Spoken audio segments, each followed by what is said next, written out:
Good evening mga kapuso! Puno ng laugh trip ang paparating na Pasko dahil sa dalawang comedy film na tampok sa Metro Manila Film Festival.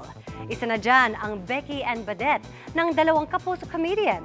At Broken Hearts Trip, tampok ang story ng ilang broken-hearted LGBTQ individuals. Makichika kay Katatibayan. Radiant at very light ang aura ni kapuso comedian and host Pokwang. Stronger and happier than ever daw kasi ngayon si Mamang Pokwang. Mas nakafocus nga raw siya ngayon sa self-love. Yung wala na kami ni Keme, dami nagdi-DM na sa akin. May mga nagdi-DM na, may mga nagpaparamdam na. Ay, send ko kaya dito yung mga monthly amortizations ko. Siguro iba-block nila ako. Diba? May mga pero hindi ko ni-entertain. Hindi yun ang priority ko ngayon. This Christmas, target nilang makapagpasko ang kanilang pamilya sa kanilang new house sa Antipolo.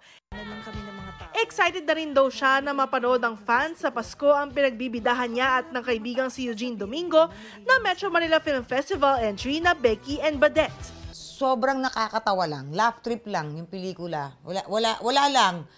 Ang saya lang. Sobrang... yung mga punchline namin, nakakatawa nga kasi punchline kami. O pag nagustuhan ni Direk June, siyempre, ay, gusto ko yun, ulitin niyo yan. So, bibigyan ng special shot, bibigyan sasabihin ni Ugi, okay, punchline pa more. Umagahin tayo. Iba't ibang feels din daw ang ibibigay sa viewers ng Broken Hearts Trip na sumisentro ang kwento sa 5 broken-hearted LGBTQ individuals. Bida rito sina Christian Bables, Iya Mina, Petit, Direk Andoy Ranay at TJ Marquez. Kasama rin dito ang premyadong aktres na si Jacqueline Jose. Tampok rin sa comedy drama film na ito ang iba't ibang tourist spots sa bansa. It will be a gamut of emotions, definitely.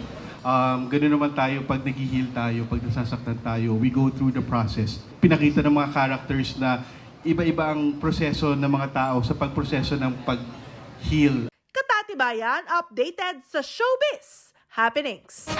Para sa mas mahabang chikahan, visit and subscribe to GMA Integrated News on YouTube. At para sa mga kapuso natin abroad, samahan nyo kami sa GMA Pinoy TV at www.gmanews.tv.